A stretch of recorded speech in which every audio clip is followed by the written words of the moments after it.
Hello everyone. Thank you very much for joining us today. My name is Ian Mackey, Director of Social Media here at Pointit. Super excited to have with me Christy Olson, our Director of Search Engine Marketing, as we dive deep into some holiday planning sort of tips and tricks for search and social.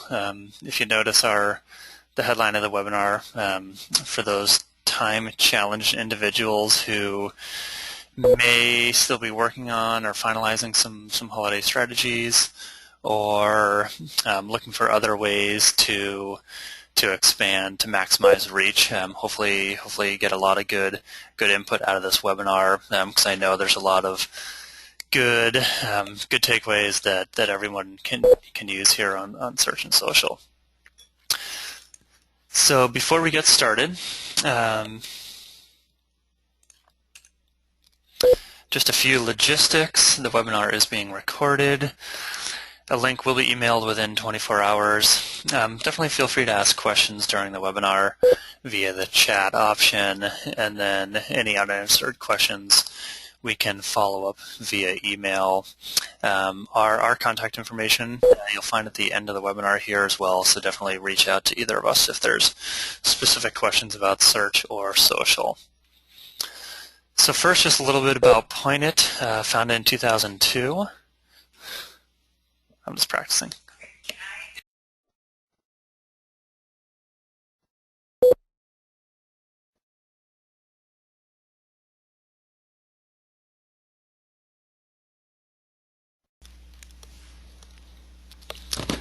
Hello everyone, we're going to get started here in just a minute. Thanks a lot.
Hello everyone. Thank you very much for joining us.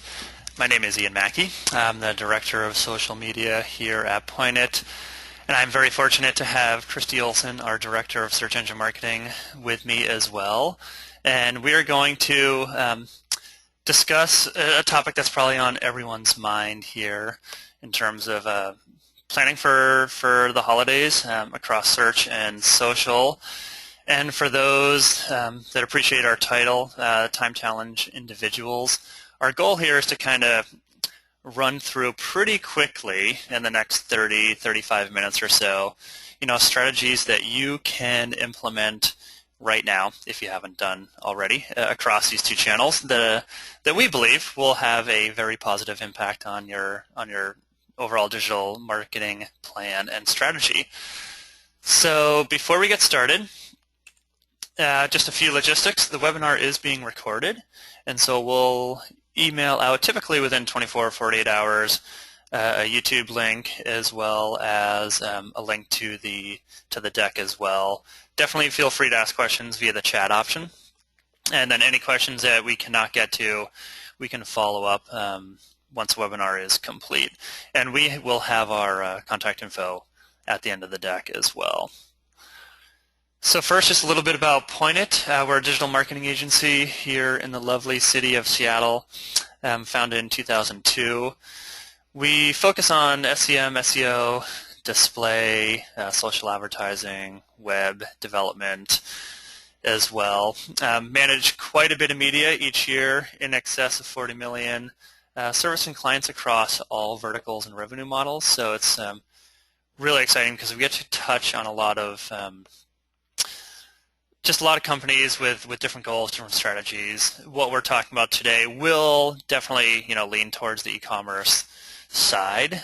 So again, really hope there's a lot of takeaways here that folks can go ahead and implement.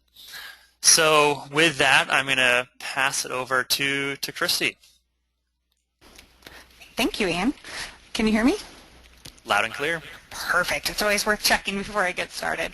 So one of the things with the holiday season, before we even get started thinking about Christmas this upcoming year, is really looking backward at what is the change and what are some of the differences that are happening from previous years. And one of the trends we've seen that's prevalent from 2013 and 2014 is the holiday shopping season has turned into a sprint. This year we've got 26 days between Black Friday and Christmas, so it's forcing consumers to consolidate when they shop and when they buy. You can compare that back to 2012 when they had 31 days. You've taken almost a full week out of the holiday shopping season. So it's really important to start the planning now and to make sure that you've got a plan in place and that you are ready to go full bore as soon as Black Friday hits. And so with that, what are the main holidays that you should be thinking about if you're in the e-commerce space? I have two different slides. One of them is Bing and one is in Google, and it's showing what they're saying their top transactions are. So I'm going to hop over to the Google slide because it pretty much is the same thing. It just Google gives you a little more information on the in-store versus online.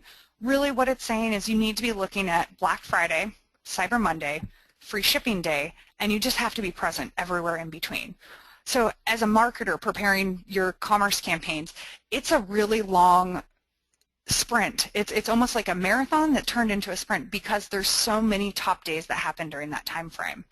So it's something I'd recommend even before you start thinking on search or social, SEO, anything you're doing is to really create something like a year-over-year comp calendar, because as you get into the throw of holiday season and you start to report on all your metrics, you're going to want to know, why are you seeing spikes? Why are you seeing changes this season over last? And a lot of times what it comes down to is if you're doing exact day-over-day reporting, Thanksgiving falls on the same Thursday, or on the last Thursday of the month every year, but last year's the 27th, this year it's last year's 28th, this year it's the 27th. So if you're doing your reporting, it can actually affect how you report. So create a calendar, mark out your days, mark out your fiscal weeks if you report on fiscal week, and prepare to shift so you can actually show the exact holiday to holiday comp as you're going in. And it's just a little tidbit before we even hop into all the fun specific tidbits. And the other thing I'd highly recommend is plan ahead with a promo calendar. So as you start to plan out those holidays, also look at when you're going to run specific promotions. Put it in a calendar format that you can have on your desk, so as you start to plan and you start to look at the different tactics that Ian and I are going to be talking about, that you actually can figure out, okay, how am I going to use this and what am I going to do moving forward? So here's just a sample calendar starting around the Thanksgiving timeframe going through Christmas, and examples of you might start Black Friday ads on the Wednesday because you know that the sale is on Thursday or Thanksgiving Day and running through a set time on Friday. So you put up what different promotions you might have running. If you need to pull ads, pause ads, start a campaign, stop a campaign, have it visible really quick, so that way as you're doing this planning, you've already got most of the legwork done. Yeah, definitely. And I mean, I guess this calendar can be as detailed as you want it, right? I mean, especially if you're running cross channels. So there could be a search calendar, social, like turning things on and off. And I'm assuming, especially as we become more of this multi-channel, multi-device overall digital plan, like you're going to need more of these details written out, because it can easily become overwhelming and you kind of lose track of what's running where, at what time, when do I stop it? Yeah. That's very true. And something that I've done before with a couple of companies I've worked at in the past is you create this type of calendar, and I've done it in Excel, and each row within Excel, each channel has a row in it. So you have the overall site promotions, then you have the search promotion, the email promotion, the social media promotion, and you can call it out as to who's supporting what, and it helps you really create that cohesive cross-marketing strategy and plan, so it doesn't look like you have 6 siloed campaigns running. Everybody is sort of marching to that same cadence and marching to the same beat. So it's as you're moving toward an integrated plan and integrated strategy, this is just one really quick, easy way you can do that. So moving ahead, so we had 5 search tactics and 5 things you could do and you still have time to do to prep for holiday. My first one from a paid search standpoint is really going to be mobile search. Google, the search engines have been touting for a long time that mobile search is coming, mobile search is coming. Well, this year is the year that mobile search really is becoming bigger than desktop search as a whole. So what does that mean? And I've got some stats. There's a couple different surveys, both between Google, Bing, and then IBM releases a holiday shopping survey. Between all of them, they've all touted something very similar, that about 76% of people that have a smartphone or own a smartphone are going to be using it during the holiday shopping season. And of that, between 1 out of every 5 sales that have happened between Black Friday and Cyber Monday happened on a mobile device.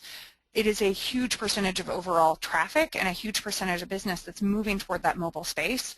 So it's really important that as you're planning for your holiday, you don't just look at a desktop strategy, that you're present where the consumers are, and where they are this upcoming season really is moving toward that mobile device.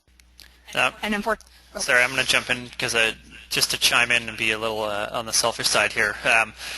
As we'll talk about here towards the end of the deck from social is, one of the, like, we all know how much activity happens on mobile. Like, how do you track that? Someone does research on mobile and then goes to their desktop and converts. So from Facebook's perspective, at least, that you can track some of that activity. So we'll touch on that later. But I mean, yeah, it's fascinating. This is definitely going to change how we as marketers run our campaigns. Yes. So, and lots of stats, and I'm a stats type of person in numbers. As I mentioned before, and I'm just going to touch on it really briefly, things to note, traffic growth is outpacing desktop growth on mobile. Right now, mobile, you're starting to see the spend coming up in e-commerce investments, but the thing is, a lot of people aren't really taking full advantage of mobile. The CPCs are still substantially smaller than what you have on the desktop search. So outside of your brand keywords, your general non-brand terms, you can typically get that on mobile for anywhere from 1/3 to like 1/10 of the CPC you might pay on desktop. Now, with that being said, conversion rates are still low. They're not increasing. They're still fairly low on mobile, but you're getting in front of the user where they're at. And so there's still, typically, even with the lower conversion rate, it's a large return on ad spend. Your ROI is still much better. So what does that mean for you? So a couple things you should think about if you're going to go mobile, and I'd highly recommend it. Now, mobile isn't for everyone. If you don't have a mobile optimized site, you might not want to participate in mobile. But if you're going to implement it, look at just your top keywords. What are your top keywords on your desktop, and only put mobile and go into your AdWords and your Bing accounts and adjust your mobile modifiers to maybe 50%, negative 50% of your desktop, or negative 75% of your desktop for just those top keyword campaigns or ad groups. When to run it? Start the Black Weekend or Black Friday and go at least through the last week of the shopping season, and you can put small budgets associated to it. You can use bid strategies in Google to say on mobile devices only allow X percentage or X dollar amounts of my total budget to go on the mobile device. If you're going to play in the mobile space, you really do need to be in that first or second ad position because the mobile device is small. If you're in rank 3, you're going to be way below the fold on the page and you aren't going to be visible at all. And then really what you're saying and what you need to keep in mind on mobile is keep it simple. Your call to action and offer. Google made a change recently where they're dropping the second line of copy just to show extensions on mobile. So keep it short and sweet and keep it in the headline. Another thing you have to be aware of really going into the holiday season is close matching variants. Google did this announcement in the late September, and really the title says it all.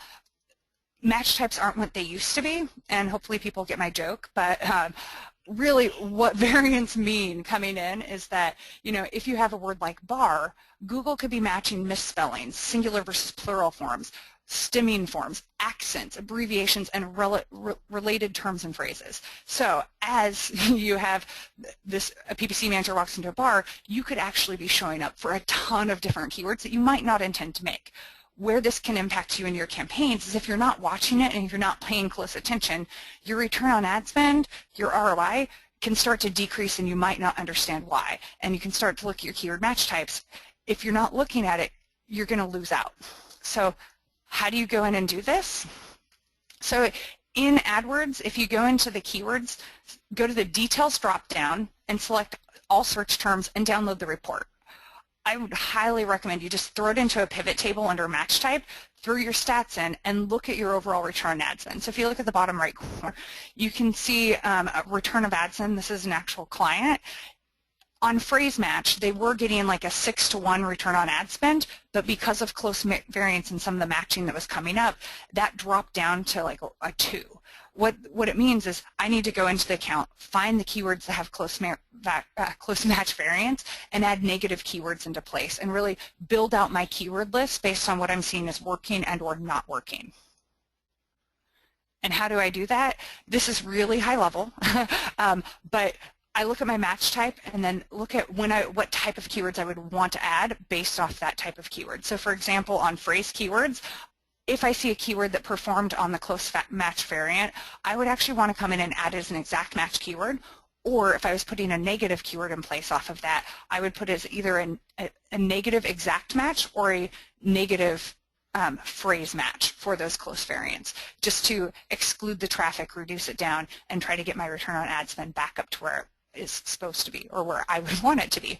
What this also means is, and there's a lot of debate in the space, what do you do for your exact keywords? Because exact match is no longer exact match. There's 2 schools of thought. You can either do nothing or you can exclude.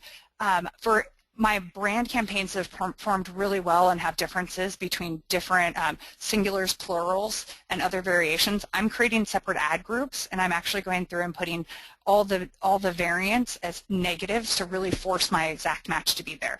Now, that's an extreme scenario, and it's not for everyone, but if you have an exact match keyword that is a substantial portion of your revenue, of your conversions, of your traffic, it might be what you need to do to get your revenue back to where it was prior to that change that's coming. And then really with variants, your ambiguous or brand keywords are going to be impacted the most. It's going to be more on mobile devices, especially with the misspellings and how misspellings will impact your campaigns. And you really just need to have an effective negative keyword strategy. So quick question. Is there any recommendation in terms of how often to look at those search query reports? I mean, I'm sure there's a lot of exceptions, a lot of what ifs. Probably depends also on data. So, and how much volume you're getting. Is there a general best practice you'd say, like once a week, once a month? It's a great question. So I would say right now I look at it outside of my big holiday shopping season or outside of my peak. I would look at it probably every 3 weeks and go in and add negatives. Now, when you're during the holiday shopping season, it's going to be more important that you're really watching your performance and campaigns. So I might do it every 4 or 5 days, once a week, or even more often if you see your return on ad spend dropping. So, and we'll go fast because I know we have limited time. So something else that's coming, ad customizers. So what are ad customizers? Google launched this back in the late September timeframe as well, and they broke it into 2 chunks. You have this business data customizer and a countdown customizer. I'm not going to go into business data customizers because it's a lot of work, and you probably won't have time to implement it correctly by the holiday, but what it is, it allows you to add a data feed that will let you customize ad copy at a ad group campaign or keyword level to add data coming in. It's sort of like the parameters in Bing. But what you can implement and what you have time to implement is a countdown customizer. And if you look at this Kmart ad where you see it says only 2 days left until Halloween, that's actually a countdown script. And you can go in and put in a little snippet of code, if you see it in the pink on the screen, and you say, here's the date that the promotion ends, and it'll actually just update your ad copy to show that sale ends in 3 days, 2 days, 1 day. When you get down into the same day, it actually moves it into the hours time frame. So then you see sale ends in 12 hours, 10 hours, until you get down to 1 hour, and then it says something along the lines, and I apologize for not knowing the exact, sale ends soon. So it's just a really good way that if you have a promotion that's short-term, that's not long-term or short-term, and you really want to push the sense of urgency on, this is a great customizer that you can use, and you're going to be seeing it a lot more this holiday season. Now, that being said, I had a great discussion with our Google rep earlier this week who's trying to help other people troubleshoot, like, why is my ad not displaying? going back to customizers, you have to think about your character limits and your titles and descriptions.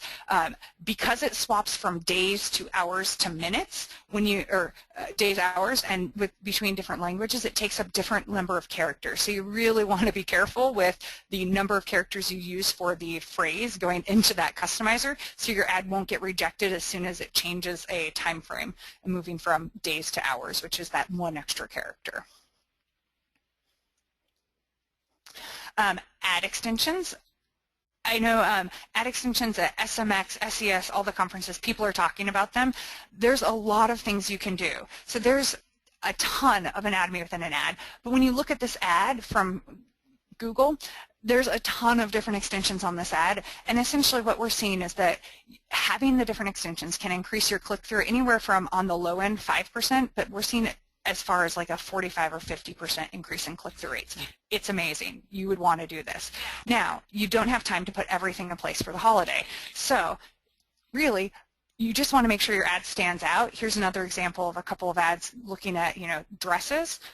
What should you be doing? Site links. We have a cheat sheet on our website that we created that gives you a high-level overview of, here are the different type of extensions, when you should use it, links to the Google and Bing help section on how to implement it. Look at it. But at a bare minimum for all your campaigns, put the site link extension in place so that way you're giving customers more information on what they want for the holiday season. And then finally, the fifth thing that I'd highly recommend you look at for the holiday shopping season, and I apologize for going so quickly, retargeting lists and search. So I love this quote that one of my colleagues, Katie, was explaining to someone like, hey, if you have 100 visitors to your site and three convert but 97 didn't, wouldn't you want to go back and reach that 97 who already made it to your site? It's really easier to get one of those to convert than to find so many more brand new customers who haven't heard about you. So at a really high level, you have two different types of remarketing that hit the Google Display Network. RLSA really is all about the SERP and what you can do with it. And hopefully this is showing up in there. Oh, I put builds in. What is it? It's allowing you to customize the search results page on Google so you can bid up, you can customize the message, customize the landing page to serve ads to people who have already been on your site. People already on your site. The easiest to deploy is if somebody has come to your site, you can put an RLSA in place and bid up on them so you show higher in the search results if they didn't purchase. I have a list of best practices for it. I would say look at it. The main thing to really think about is you want to segment your products or your users at different stages in the funnel and customize your ad copy. You still have time to do that for the holiday shopping season. So if somebody was on your site for Black Friday looking at something and abandoned, didn't make your purchase, you can actually go back and re-message them. If you have a promotion, you would want to add that promotion into your ad copy. Just make it really, give them a reason to come back and do it quickly. And then finally, one more, I would just say AdWords scripts. They're not as scary as everybody says they are, and I have 3 scripts here that are high level that we're deploying on all of our accounts, where it's things like checking for broken URLs, check for URL redirects. So a URL now has been moved and transitioned, so you can go through and edit and follow them up within the holiday season. And then finally, a quality score tracker to see if any of the changes you're making to ad copy, if they're giving you reducing your quality score, so you have time to go through and edit it. And that is search marketing, which 45 minutes of content in 10. That was very impressive. Yeah, and I mean, there's so much good stuff there that, again, Chrissy went through that, somewhat quickly. So please reach out to her if there's any additional questions, and we can share more details, more how-tos. But there's a lot of really good stuff there that just in general will help simplify some of what you have to keep track of and be aware of, especially during the holidays. But also like the quality score tracker, the quality score script there. I mean, that's just something that implement it once and then it's there and it runs and it will run all year long. And it's really one of the most effective ways to keep track of whether or not changes that you're making to your ads, to site links, ad extensions, etc., landing pages are having any impact on those quality scores. So we're gonna switch gears and jump into the social side of things. I think this is personally probably the first year where there's a lot of opportunities on social that just did not exist, and mostly because of updates to the platforms themselves. And so Facebook and Twitter, and yes, not including LinkedIn and some of the other social networks here, mostly because these are the two biggest players, and reality is those that you can effectively and at scale run ads on. So those are the two that we're going to look at for the remainder of the webinar. So I'm just going to look at 5 sort of strategies that you can use across Facebook and Twitter, starting with Facebook. Custom audiences. So this has been around for a while, and I'm fairly confident that more and more marketers are becoming familiar with what custom audiences are, how to use them. That being said, there's still a large percentage of people that are still probably a little timid, or maybe they tried them at a really small scale and they don't know what next steps to make, whatever. So, but what are custom audiences? Why it matters? Basically, it allows you to set up remarketing campaigns, so the ads will appear on Facebook based on people who visit your site, but more importantly, and maybe even more powerfully, based on emails. So CRM data that you have been collecting for years and years, especially if you're in e-commerce. Those email lists are gold, and oftentimes, for many of our e-commerce clients, email is their #1 revenue generator. Now here's just another way to take that email list, segment it in however many ways you want, and basically remarket to those people on Facebook. And so I'm not going to go through the nuts and bolts of all the how-tos in doing this within the Facebook ads platform.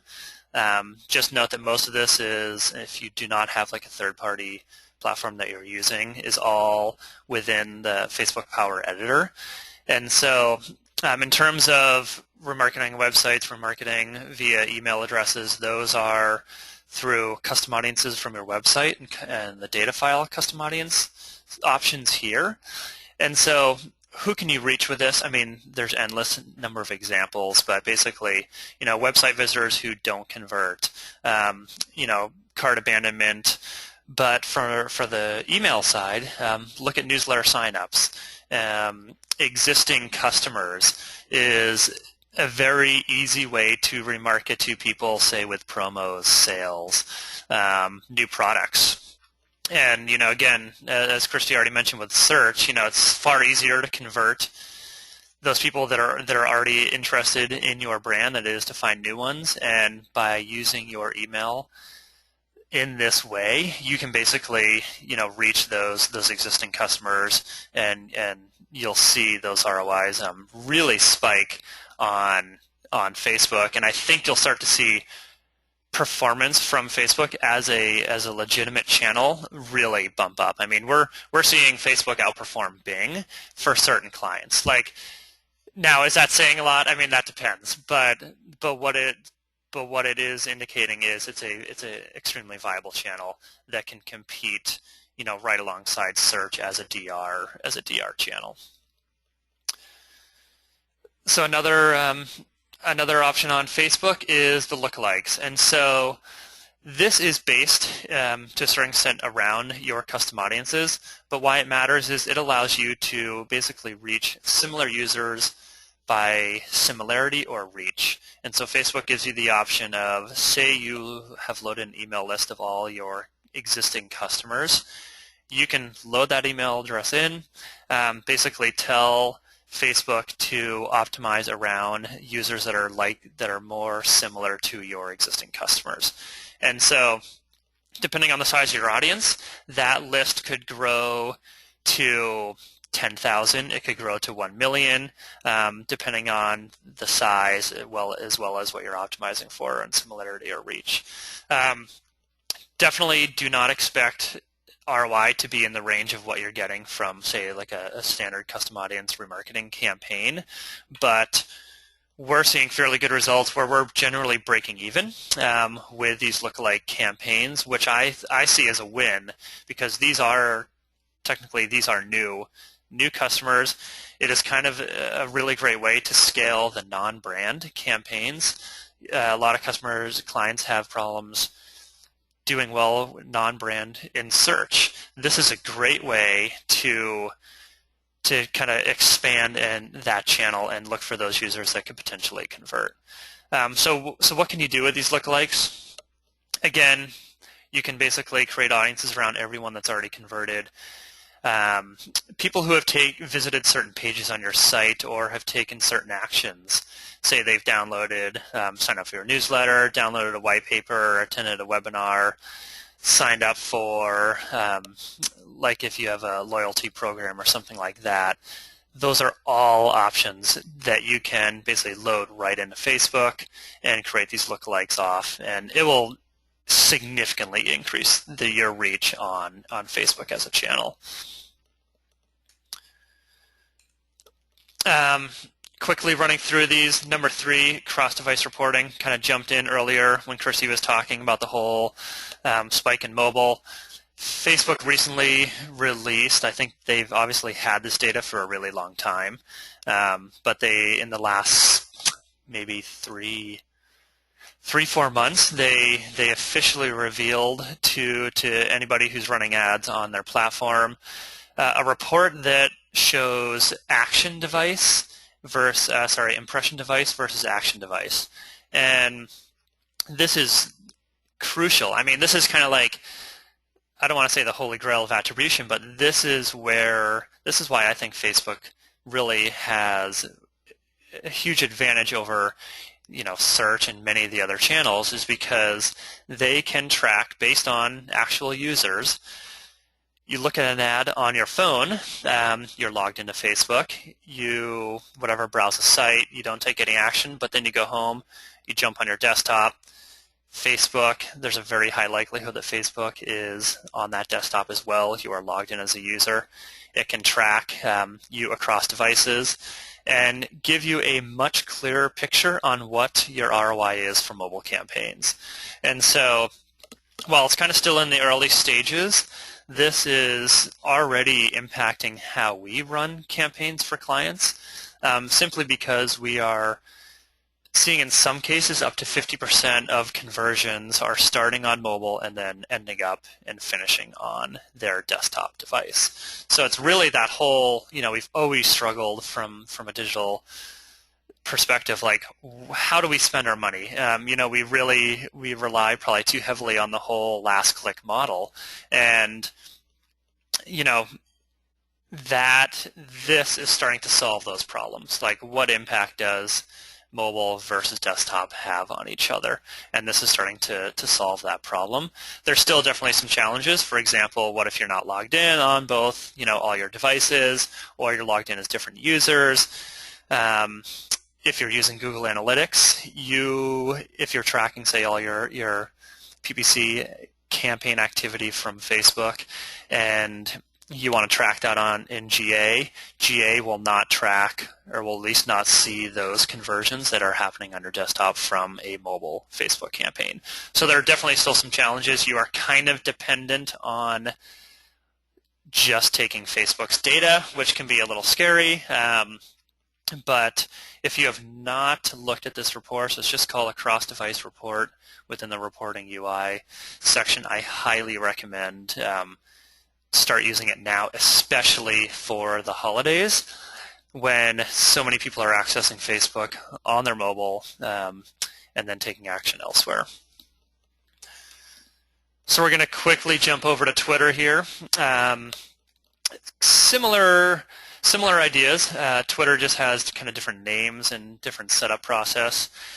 Tailored audiences is basically the equivalent of Facebook's custom audiences, and then Twitter then breaks out website tags so that you can also do remarketing directly through Twitter. But the ideas are the same here.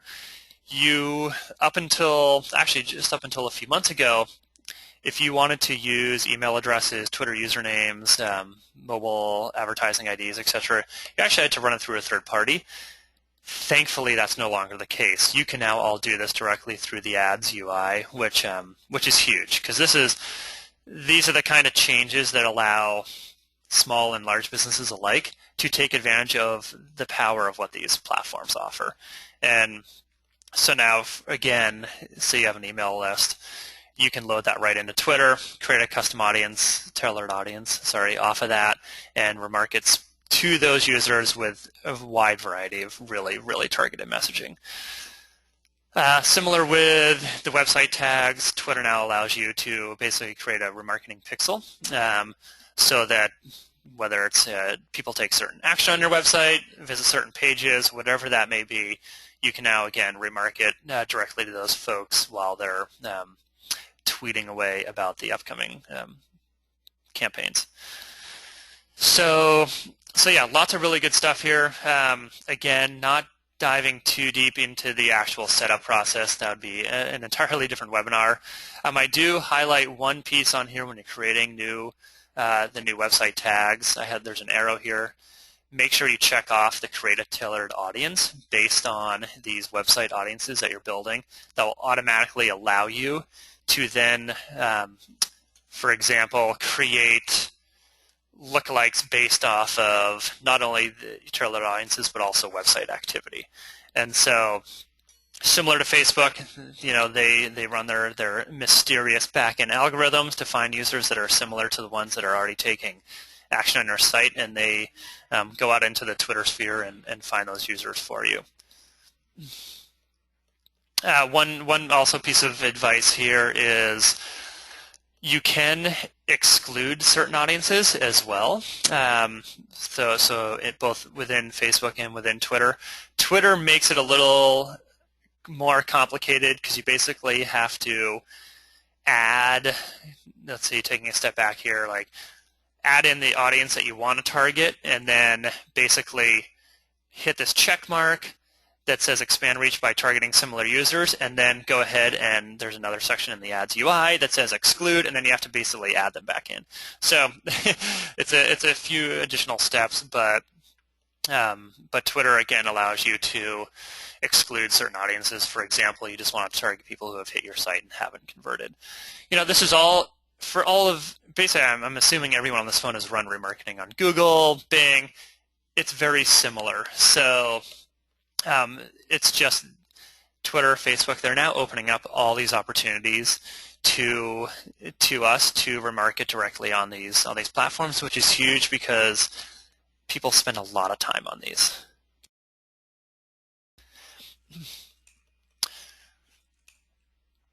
So I'm just going to look at a super quick Facebook case study just to show that these do, in fact, strategies do work. And so this is a client of ours, Scotty Vest. This was a Facebook-only sale that they ran earlier this summer, basically 30% off anything. And so we had some, fairly conservative ROI goals. I mean, I was confident, even without running anything, that we easily kind of hit those because we've already run some Facebook campaigns for these guys. But at this point, a lot of this is just about expanding our reach, scaling existing clients, and then just getting these existing clients to buy more stuff. And 30% off is always a good incentive to do that. So the strategy revolved mostly around custom audiences via both email lists as well as website remarketing. Almost entirely newsfeed placement, targeted both desktop and mobile, and then all revenue was tracked through GA. So any revenue from this campaign is all based on a last click basis. We're not looking at any view-through data for this campaign to determine success. And so, yeah, here were just a couple quick sample ads, some targeting examples. This was outside of the CRM and website remarketing, but a lot of travel, income-related audiences, and then in terms of mobile, we mostly targeted tablets. In this case, because this was actually before the cross-device report was available, we just know based on historical performance that tablets far outperform mobile. And so in this case, we focused on desktop, but also the tablets by OS. So what were the results? So for media spend that was under 3K, last click revenue from Facebook was 19, pushing 20,000. ROI in excess of 600%. What was interesting, though, and this was not something we could see directly in analytics, but working with a client, they informed us that there was an additional 20K from the use of that Facebook promo code, and it's most likely that showed up on sites like Retail Me Not, etc. And so while you could argue, well, Retail Me Not is going to take a small percentage, the reality is this was it free revenue? I don't know if I would call it free, but there's that component of social advertising that I don't think people realize is the chances of sales, promos, etc. going and being shared. Granted, it could go both ways. It could be a good share or a bad share, so you kind of have to be careful. But in this case, it was a very good share. And so, as I mentioned earlier, the cross-device report wasn't available at the time we ran this campaign, but I did rerun the numbers now that it is available for us to look at, and it was really fascinating because what we found was about 20% of the overall conversions that had started on mobile or tablet finished on desktop. And so, based on some average order values, we made some assumptions, but we were looking at an additional 5K of revenue that was not tracked or couldn't really be tracked in GA directly as a result of these ads. So yeah, overall, some very small example of what's possible on Facebook. I'm fairly convinced and still trying to convince people that if you are e-commerce, there's absolutely no reason not to be running on these channels, unless, of course, your audience isn't there, which is a viable argument. But the way these platforms are being updated, the tools that exist now, they're extremely powerful channels. So that's it. I think we did a lot of content in record time. But I would agree. So again, please reach out to us if there are any questions. Our emails are on here, and we're more than happy to help out. So let's see. We're just going to go through a few questions here that came up. So the first question that we're seeing is, when do you recommend starting to promote a Cyber Monday deal? And so on Cyber Monday, in all reality, and Bing put out a Bing ads preparing for the holiday, and they had a really couple of interesting graphs that they had, and there's a link, I believe, on the second or third slide where it had the Bing holidays. If you go through that hourly link when we send this out, it'll actually show you a breakdown of Cyber Monday and Black Friday searches by hour that Google came up with. And so what they recommend is starting probably, you can start to talk about what's available on Sunday, but you might not want to do it too much earlier than Sunday. Keep on going back. It's like the third the third slide altogether. And what the reason behind it is because you don't want to discourage people from purchasing on your site right now. So you don't want to say, hey, don't buy it today, you get a better deal if you purchase it tomorrow. One more. Hey, here it is. That link at the bottom, ow.ly whack DWKD3. Sorry, I use Owly for my short links, and they make them ugly. And it'll show you on Cyber Monday, you want to be live. I believe it was something like around 2 a.m. Pacific is when you start to see the spikes of search volume. But they actually have it broken down last year by hour, and they have it for Thanksgiving, Black Friday, Cyber Monday. And so get them up so at a bare minimum they're live by midnight the day before or the day of, but you can start to promote that you have a Cyber Monday sale the day or so before. Just don't discourage users from purchasing right away. Yeah, and it's interesting too to think, especially if you're running across all these channels, you may start search at a different time than social, and so that that's something that I will actually have to think about and maybe even put together a deck or some tips on should you start social at the same time as search? I mean, the engagement, the activities are going to probably occur at different times, and the reality is in social it's more of a push rather than people proactively searching out certain content. So on the social side, I mean, really look at, as much as you can at least, when people are online. Example, your fans, look at when they are most likely to engage with your content, and there's some of that data is available within the Facebook Insights as well as Twitter, and kind of go from there to kind of gauge when do you want to start pushing out some of that social content as well. So we are going to go ahead and call it. Again, thank you very much. We will work on getting the deck and the recording out to everybody in the next 24, 48 hours. Again, reach out to us, and thank everybody for joining us.